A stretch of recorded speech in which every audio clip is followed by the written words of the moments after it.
New York police বিভাগ NYPD এবার বড় প্রযুক্তিগত পরিবর্তনের পথে হাঁটছে। 2026 সালে স্টেট অব দ্য এনওয়াইপিডি ভাষণে পুলিশ কমিশনার জেসিকা টিশ ঘোষণা দিয়েছেন, শহরের পুলিশ সদস্যদের হাতে তুলে দেওয়া হবে নতুন প্রজন্মের টেজার 10 স্টান গান।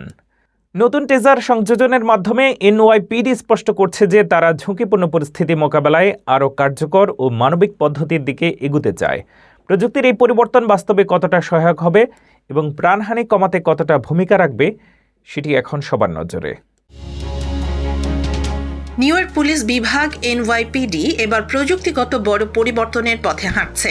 2026 সালের স্টেট অব দ্য এনওয়াইপিডি ভাষণে পুলিশ কমিশনার জেসিকা টিশ ঘোষণা দিয়েছেন, শহরের পুলিশ সদস্যদের হাতে তুলে দেয়া হবে নতুন প্রজন্মের টেজার 10 স্টান গান।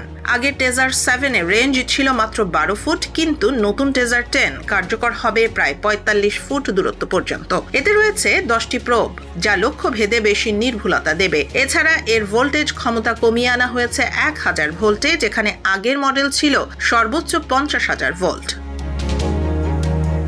কমিশনার টিশ বলেন, টেজার প্রথম চালু করা হয়েছিল উচ্চ ঝুঁকিপূর্ণ পরিস্থিতিতে প্রাণঘাতী অস্ত্র ব্যবহারের বিকল্প হিসেবে, কিন্তু অনেক ক্ষেত্রে আগের প্রযুক্তি যথেষ্ট কার্যকর ছিল না। নতুন টেজার 10 অফিসারদের আরও নিরাপদ দূরত্ব থেকে পরিস্থিতি নিয়ন্ত্রণের সুযোগ দেবে এবং প্রাণহানি কমাতে সহায়ক হবে বলে আশা করা হচ্ছে। ডিসেম্বর থেকে এর পাইলট প্রকল্প শুরু হয়েছে এবং চলতি সপ্তাহেই এটি পুরো বিভাগে চালু হতে পারে। তবে নতুন এই সরঞ্জামের খরচ এখনো প্রকাশ করা হয়নি।